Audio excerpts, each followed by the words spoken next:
Bonjour à toutes et à tous, bienvenue sur Grand Lille TV. Nous sommes le mardi 22 mai, il est tout juste 7h30. La matinée de l'info se poursuit en direct et en continu. Voici sans plus attendre une nouvelle édition du journal de la rédaction.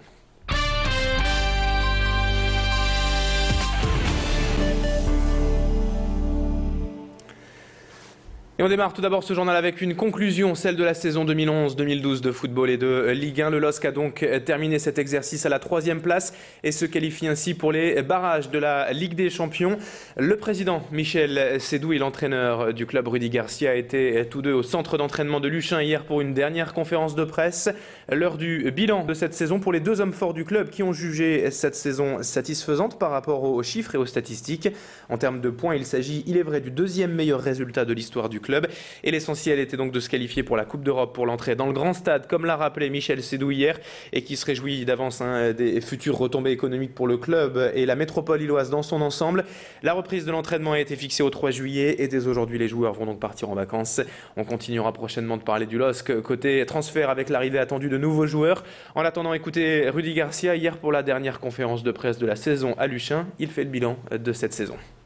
On a atteint le deuxième meilleur total de points de l'histoire du club, derrière celui de la saison dernière.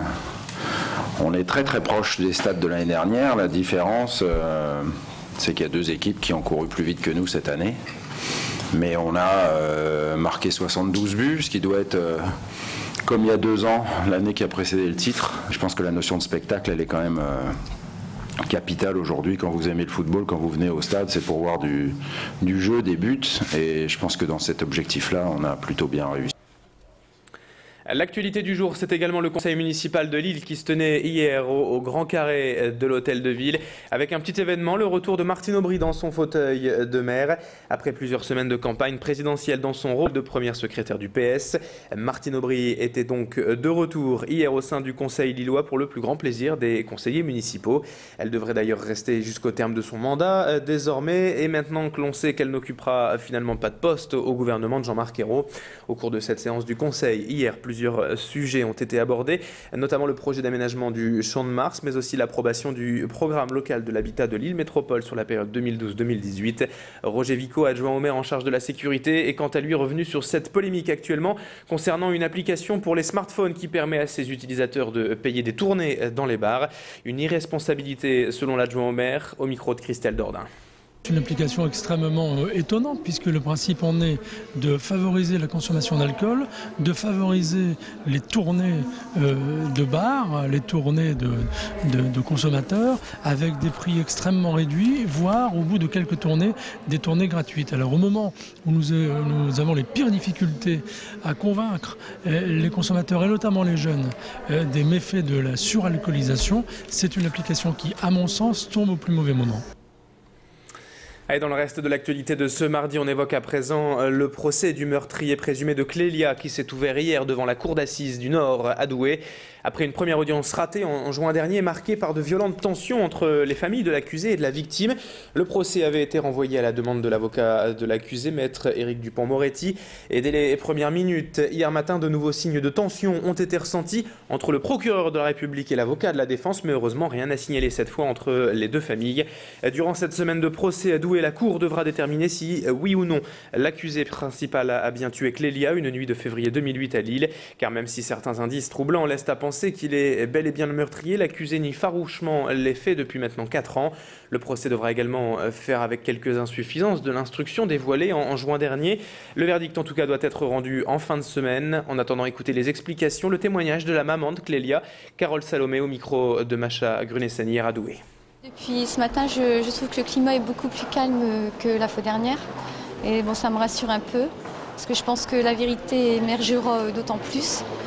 C'est vrai que l'année dernière, on a vécu 3 jours horribles, avec des gens qui criaient. Et là, c'est calme. Et j'espère qu'avec les témoignages et ce que l'on entend de Julien Sailly aujourd'hui, parce que l'année dernière, je ne l'ai pas entendu du tout, les jurys pourront faire une opinion correcte de ce qui s'est passé.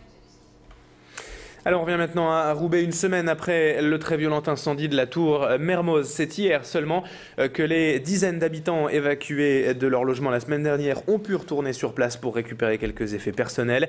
Sous surveillance policière, les locataires sont retournés chez eux pour la première fois et ont pu constater l'étendue des dégâts. Ils ont surtout pu prendre certaines de leurs affaires, des vêtements, des denrées alimentaires, avant que la tour ne soit définitivement fermée ou en tout cas pour une durée encore indéterminée.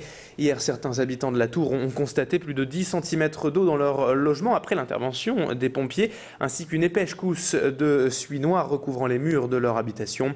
Aujourd'hui, la plupart de ces locataires n'ont pas retrouvé d'appartement et vont d'hôtel en logement insalubre, selon eux.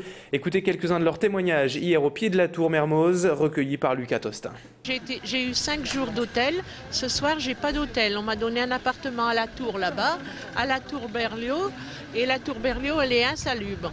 J'ai des amis qui m'hébergent provisoirement. J'espère qu'un jour je récupérerai mon appartement, parce que j'ai toute ma vie là. J'ai eu un appartement à presque à moitié et demi de plus que mon loyer d'ici, à 710 que je payais 540 par obligation, sinon on se trouve dans la rue. Donc à aujourd'hui, on ne sait rien. Et c'est ainsi que se termine ce journal, 7h36 en direct sur Grand Lille TV. Excellente matinée à toutes et à toutes. Bon réveil, bonne matinée, bon appétit si vous prenez votre petit déjeuner. Allez, restez avec nous dans un instant. On évoque la météo de ce mardi et des prochains jours. On fera également un point sur l'infotrafic en cette matinée. À tout de suite.